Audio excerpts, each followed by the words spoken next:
नमस्कार मित्रों, मैं डॉक्टर राकेश गुप्ता, दमयंती होम्योपैथी प्रयागराज से। मित्रों, आज एलेंस की नोट की एक नए मेडिसिन की चर्चा करेंगे, एक्टिया रेसिमोसा, जिसे हम सिमिसिफेहुआ भी बोलते हैं। ब्लैक हॉगॉस कॉमन नेम है और ये रेननकुलस फैमिली का है।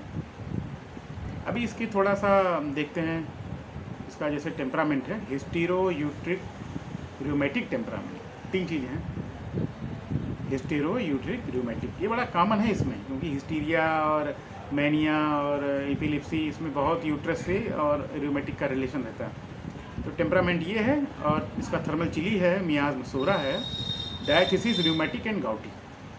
चलिए आगे बढ़ते हैं। Puerperal mania thinks she is going crazy. Puerperal period बोलते हैं डिलीवरी के बाद को। तो उस समय इसको लगता है कि ये पागल हो जाएगी। इसको कंपेयर कर सकते हैं सिफिलिनम से। Tries to injury herself, अपने आप को ये इंजरी करना चाहती है। Mania following disappearance of neuralgia, ये बहुत ख़ास है। मैंने इस पर एक पेशेंट ठीक किया था। एक्चुअली उसको दोनों पैरों में न्यूरल्जिक पेन रहता था बहुत दिनों से। सियाटिका तो नहीं था, दूसरी किसी नर्व का था। बहुत परेशान था। अच्छा, वो एलोपैथिक की दवाइयाँ उसने की और बिल्कुल सडन उसको आराम मिल गया, एकदम ठीक हो गया। उसके बाद से उसको अजीब सी उलझन, बेचैनी, घबराहट, और बिल्कुल एकाएक बैठा रहे, उठ के भागने लगे, घबराहट हो रही है, उलझन हो रही है। तो एलोपैथिक में वही बस उसको एल्प्राजुलाम वगैरह खिला के, क्लोनाजिपाम वगैरह दे के आराम दी, लेकिन बस उसको बस थोड़ा सा राहत मिले फिर वो आया। डॉक्टर साहब देखिए क्या हो रहा है। हमने इसी सिम्टम पे, पता नहीं मुझे कैसे ध्यान आ गया कि मानिया फॉलोइंग डिसअपीयरेंस ऑफ न्यूरल्जिया, कि न्यूरल्जिक पेन था इसको।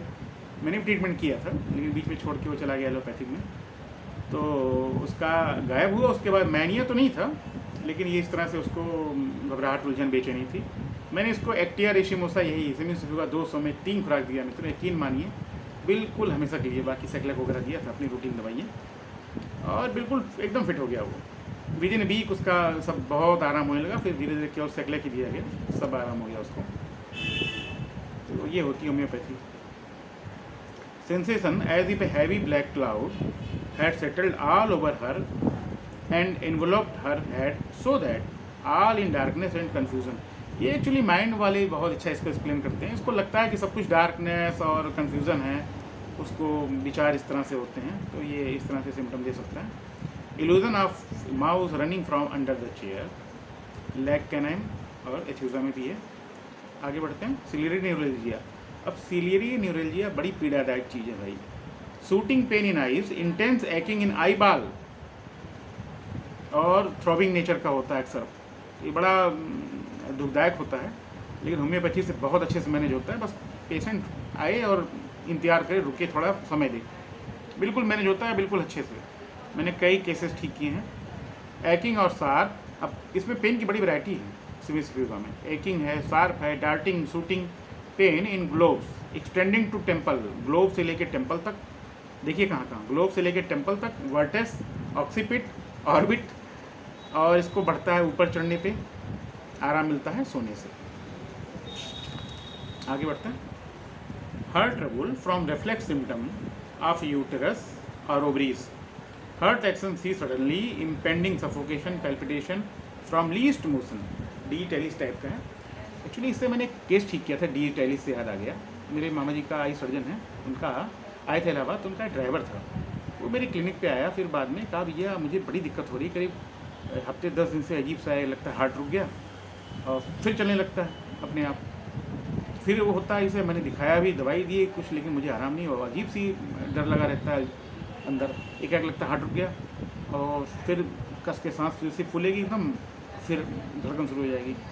तो मैंने उसको केवल ये डिटेलिस दिया था मैंने, और 30 में 3 खुराक, एकदम बिल्कुल फिट हो गया। उसके बाद जरूरत ही नहीं पड़ी। मैंने फ़ोन किया 1 हफ्ते बाद, क्या हाल है, तो बताया भैया एकदम फिट। उसी दिन के बाद तो मुझे हुआ ही नहीं, कोई तकलीफ नहीं। तो मित्रों, होम्योपैथी कैसे ही होती है, आपको बस बिल्कुल क्या बोलते हैं, अर्जुन की तरह आँख पे वो निशाना लगाना। और यकीन मानिए, मेरा 15 साल का अनुभव तो यही है। हर मेडिसिन की कितनी भी बड़ी इसकी ट्रैक पिक्चर हो, आपको 2-4 ही काम की चीज़ इसमें लेनी है, बस ज़्यादा कहानी कुछ नहीं पढ़ना। आपको वो जिस चीज़ से बोल सकते हैं वो समझनी है। अगर आपने वो पकड़ लिया ना, तो फिर कुछ नहीं, वो बिल्कुल 100 और 60 केस ठीक होना ही है। शर्त एक है, लेकिन ज़्यादा रिपीट वगैरह नहीं करना है। मैक्सिमम 1 डोज या 3 डोज, बस, कभी कुछ नहीं। एक्यूट केसेस की बात अलग है, थोड़ा हम रिपीट कर देते हैं या किसी से बहुत आपका अनुभव हो तो अल्टरनेट कर दें, लेकिन अगर इस तरह से पिन पॉइंटेड सिम्टम मिला तो फिर आपको 3 डोज से ज़्यादा बिल्कुल नहीं देना चाहिए, और 30 डोज तो थोड़ा अपने अनुभव पे है, फिर भी कुछ भी दें रिस्पॉन्स मिलता है, ठीक होना है, इसमें तो कोई वही नहीं। आगे बढ़ते हैं मित्रों। मेंसेज इसकी बड़ी मज़ेदार होती है, मैं सारी कहानी इसकी मेंसेज और प्रेगनेंसी और लेबर में होती है पूरी। मेंसेज इरेगुलर एग्जॉस्टिंग, इरेगुलर हुआ, एग्जॉस्टिंग बहुत होता है, delayed or suppressed by mental emotion. अब देखो मेंटल इमोशन से इसको अगर है तो फिर सप्रेस हो सकता है, डिलेड हो सकता है, कोल्ड से फीवर से भी डिलेड हो जाता है, विथ कोरिया हिस्टीरिया मेनिया। अब मेंसेज इसके कोरिया के साथ, हिस्टीरिया के साथ, मेनिया के साथ प्रेजेंट हो सकते हैं। Intense increase of mental symptoms during, menses के दौरान इसके मेंटल सिम्टम जो है थोड़ा सा बढ़ते हैं। Spasm, hysteria, epileptic attacks reflex from uterine disease. इसलिए देखो इसका टेम्परामेंट हमने क्या बताया था, हिस्टीरो यूट्रो यूटेरिक रूमेटिक, तो ये इसका टेम्परामेंट खास रहता है, इसमें पूरा उसी पे है ही है इसका। वर्स ड्यूरिंग मेंसेस, तो इसमें मेंसेस के दौरान इसको स्पैज्म, हिस्टीरिया, एपिलेप्सी, मैनिया, ये सब चीज़ें काफ़ी होती हैं इसमें। ये हिस्ट्री लेंगे तो क्लियर हो जाएगा। आगे बढ़ते हैं। Severe left sided infra mammary pain, अस्लेवो की तरह। सार, lancinating electric like pain in various part, sympathetic with ovaries, uterine irritation in uterine region, dart from side to side. अब इसके पेन बहुत वैरायटी के हैं, सार्प है, लेंसिनेटिंग है, इलेक्ट्रिक लाइट पेन है, ओवरी उसके रीजन पे।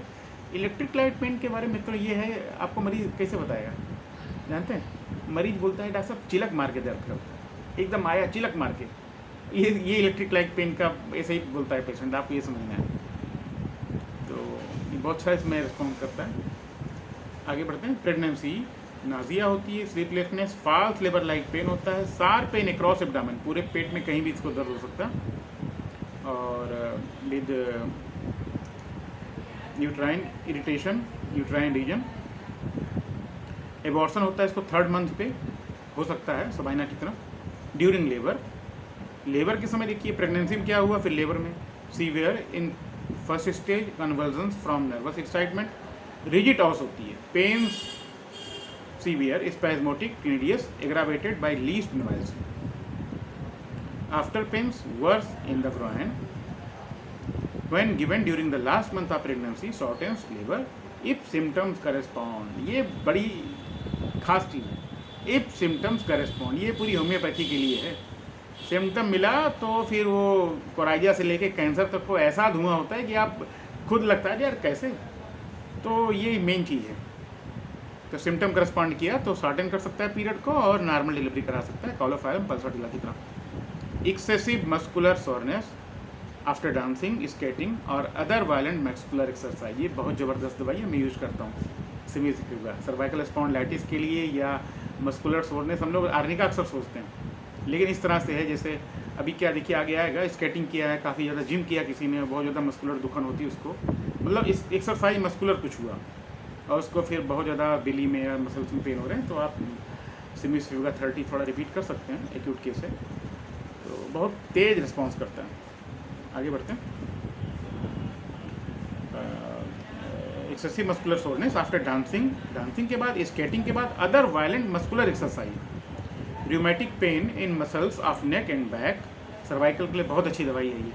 फील्स स्टिफ, अकड़ गया है लगता है, लेम, दुखन लंगड़ापन लगता है, कॉन्ट्रैक्टेड लगता है, सिकुड़ा हुआ है कास्टिगम की तरह। Spine sensitive from using arm in swimming, सिलाई वाला काम करते हैं, टाइप राइटिंग करते हैं, तो उससे अक्सर सर्वाइकल की प्रॉब्लम आ जाती है, तो उसमें बहुत अच्छा ये काम करता है। पियानो प्लेइंग, एगेरिकस और रेनप्लस बल्बोसस भी है। Rheumatism affecting the Belize of muscles, muscles के जो बिलीज होते हैं इस पर ज़्यादा इसका असर है। Pain, stitching, cramping. Rheumatic dysmenorrhoea, relation इसका है similar to caulophyllum pulsatilla in uterine and rheumatic affection to agaricus, lilium और सीपिया। एग्रावेशन ड्यूरिंग मेंस्ट्रुएशन, सारी कहानी इसकी बढ़ती है उसमें। The more profuse the flow the greater the suffering, जितना ज़्यादा फ्लो होगा उतनी ज़्यादा सफरिंग बढ़ेगी। बिल्कुल अपोजिट है लेकेसिस और जिनकम की। इसमें जैसे उसका जो है प्रोफ्यूज ज़्यादा बढ़ जाएगा, उसकी समस्या कम होती जाएगी। तो जिनकम में ये होता है, और इसमें जितना फ्लो बढ़ेगा उतनी ज़्यादा तकलीफ बढ़ेगी। अभी कुछ पॉइंट मित्रों और अच्छी बुक्स से मैं नोट किया, थोड़ा पढ़ते हैं इसको। इसमें खास सेंसेशन होती है सेमिस्टिक योगा में, opening and shutting sensation in the brain. अब इस तरह कोई पेशेंट मिला तो नहीं, लेकिन वो बोल सकता है, डॉक्टर साहब लगता है मेरा ढक्कन खुल रहा है, बंद हो रहा है।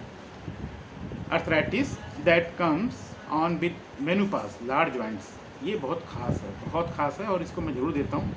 अगर मेनोपॉज के बाद कोई भी फीमेल बताए कि मुझे जोड़ों में, बड़े जोड़ों में, गांठ में, कमर में और दर्द होता है डॉक्टर साहब, शुरू हुआ उसके बाद से। स्मॉल जॉइंट में तो कॉलोफाइलम है, तो जानते ही आप, तो ये बहुत अच्छा काम करता है अगर अर्थराइटिस को डेवलप हो रहा है मेनोपॉज के बाद लार्ज जॉइंट में।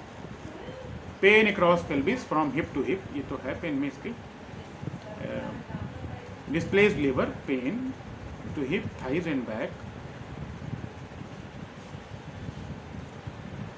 इसके मेंटल सिम्टम और फिजिकल सिम्टम चेंज होते रहते हैं। अच्छा,